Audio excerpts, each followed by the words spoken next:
On a recent Monday morning, a Bronx kindergartner was making a list of vocabulary words that tripped him up in a story he'd just read. Mitten was one, worm another. Then, the theme song from Mission Impossible filled the classroom. Dun dun dun dun, dun dun dun dun.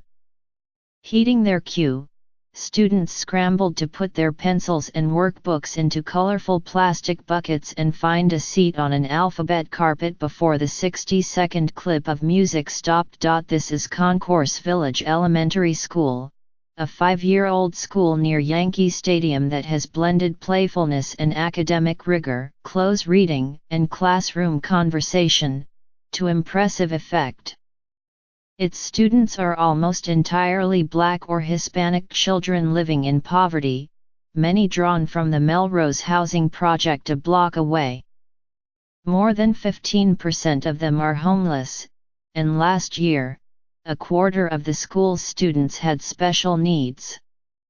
Nonetheless, they vastly outperform their peer group and even the city as a whole on the state exams.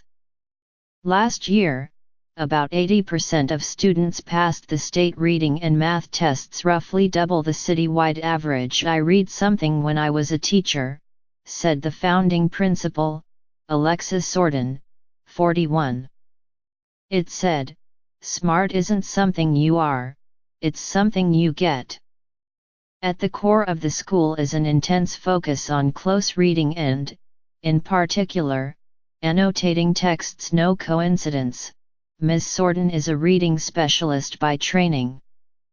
The work starts as early as pre-K, when a teacher might point out to the class that she is drawing a heart next to a phrase because it is her favorite. By third grade, the children's copies of Charlie and the Chocolate Factory are a thicket of neon post-it notes, pointing to key details or words they didn't understand. A pink sticky in a little boy's book near the word delectable said clunk because he didn't know what delectable meant or how to pronounce it. Clunk is school code for something that stops you when you are reading. Down the hall, 2 second-grade boys were engrossed in conversation about how, once upon a time, people couldn't talk to each other without writing letters or talking in person. A skinny book about Thomas Edison was open in front of them. And while they worked, in every classroom, classical music or soft jazz twinkled gently in the background. Every classroom also has a Glade plug-in air freshener. Sloths are faster in water than they are on land, an enthusiastic first-grade boy announced to Ms. Sorden. Really? She said. Can you show me where in the text supports what you're saying? A girl with curly hair proudly offered up a page that showed a relaxed-looking sloth paddling across a river. Another little girl trotted up to Ms. Sorden to share her own exciting find. When sloths are dead, they still hang in trees upside down. That little girl was Ms. Sorden's daughter, Madison. Ms. Sorden has another daughter, Mia, who is in 4th grade at Concourse Village. Her third, Maison, the only boy, is 2 now, but she hopes he will join his sisters when he's older. Ms.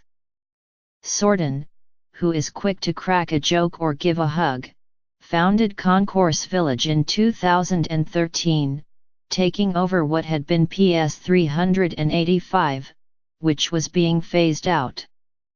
Last year, the school had its first graduating 5th graders and added a gifted and talented classroom in the 3rd grade.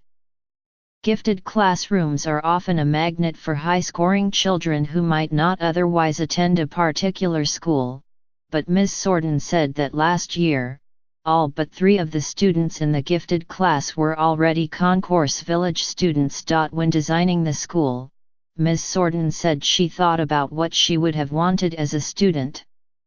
She grew up in a similar community in Washington Heights, born to a Dominican mother and an African American father from Georgia.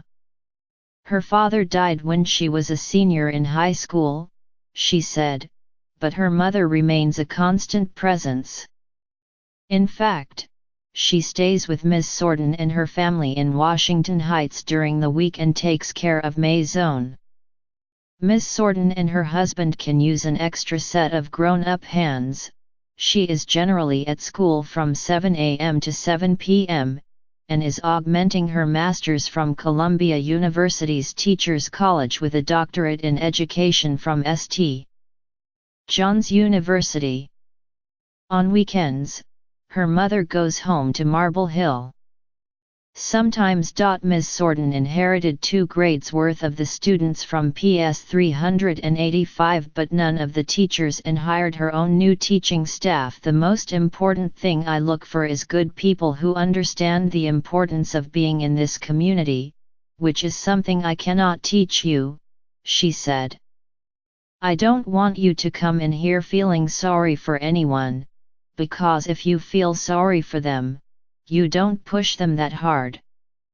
Oh, they have a situation. No. I need someone with a strong belief that the kids can do it. The test scores at Concourse Village were high in 2017, but in 2016, they were even higher.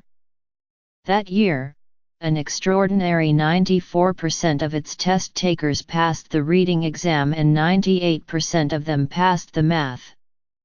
Each subject saw a significant drop in 2017, to 77% in English and 83% in math.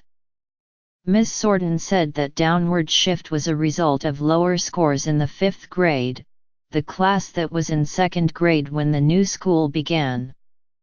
She said the school has made adjustments and expects the students to be more prepared this year. Phil Weinberg, a deputy chancellor at the Department of Education, said that word of the school's success is starting to get around. Concourse Village is a showcase school, a program that allows teachers, principals, and other educators to visit promising schools, and people are eager to see what Ms. Sorton is doing. I guess we don't sell out, but they're one of the most popular ones that we have, Mr. Weinberg said. I think it's a phenomenally strong school, he added. They have a very, very deep concentration on student intersection with texts, and then interaction with each other based on those texts. Ms. Sorton has been on her way here for some time. When she was a young teenager, she said, she thought she might want to be a lawyer, because a neighbor she liked was going to John Jay College of Criminal Justice. But when she was 17, that all changed. I had tutored a kid at PS 189, and one day I was walking down the street and I saw the kid with his mom, she recounted. He said, "Mom, that's her." The mother came up to me and said, "Thank you. Because of you, my child learned to read."